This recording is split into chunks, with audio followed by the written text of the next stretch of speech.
Every time I talk about Harold Godwinson, the last Anglo-Saxon king of England, I will get comments that are like, but he wasn't even related to the last king. Does not matter. At least didn't matter under the Anglo-Saxon rules of royal succession. And honestly, Americans should know better, but we are used to thinking of royal succession in a very Norman way. It's male primogeniture, so that is where the oldest son of the king becomes king. And failing that, the oldest daughter, the oldest male relative of closest relation. So we are used to that, but that is a Norman means of succession. The way that the Anglo-Saxons handled royal succession was by election. So you had to be elected by the Witan, which was the ruling council of aldermen. So they're kind of like barons. So they ruled the shires. So the rulers of the shires would get together and they would select the next king. We do see them giving preference to relatives of the previous king. So by the later Anglo-Saxon period, they're typically electing the sons of their previous kings, assuming those sons are adults. In The Last Kingdom and the Saxon Chronicles by Bernard Cornwell, which is the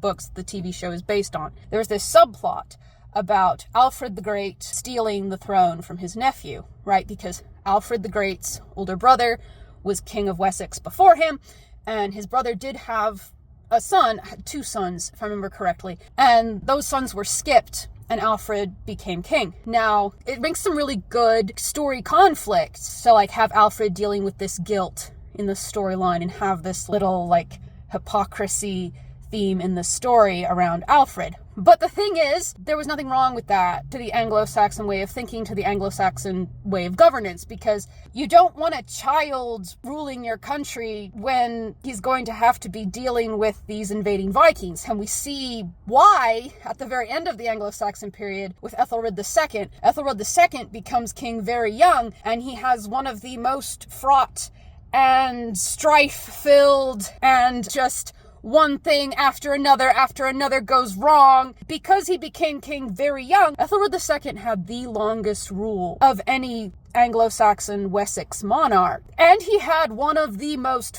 fraught and arguably one of the most unstable and strife-filled rules. So the Anglo-Saxons didn't want boy kings. They didn't want children to rule them. They wanted adult men to be at the helm of their government. But this means that Harold Godwinson, when he comes along, he gets elected king. That was perfectly valid as far as the Anglo-Saxons were concerned. Edward the Confessor was king before Harold Godwinson, and he was the last king in the direct line of the Wessex dynasty. Allegedly, Edward promised Duke William that Duke William could be king of England after him. Allegedly. I say allegedly because Duke William is the only one who witnessed this, and Edward the Confessor conveniently mentioned it to no one else prior to dying. Also, even if he had made that promise, the country was not to the Anglo-Saxons seen as property to be passed down. It was an office that you had to earn. It's like the President of the United States can't pull aside his nephew or his cousin and be like, hey, you'll be president after me.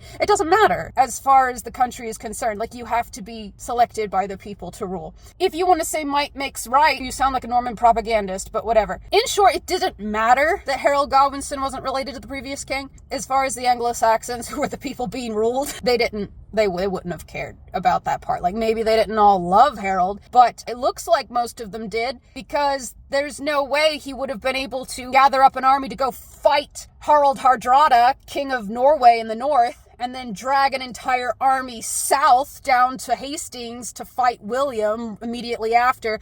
So, like, the fact that Harold was able to do that, regardless of the outcome of those battles, the fact that people followed him from one brutal conflict to another brutal conflict, straight back with no rest, that kind of indicates he was a very loved ruler, and that people at the very least held him in respect. Forever a Harold Godwinson apologist. Was he perfect? No, they all did horrible things. They were all horrible people in some way. But you have to pick a team, and I've picked my team, and the Battle of Hastings is the Battle of Hastings. You can't change the outcome. It's been like 950 plus years or whatever. There's this line in the TV show Firefly where Mal says it were the losing side, still not sure it was the wrong one. That's how I feel about Hastings. I have so many horrible things I can say about Duke William with extreme prejudice and total bias, and I will be honest about that.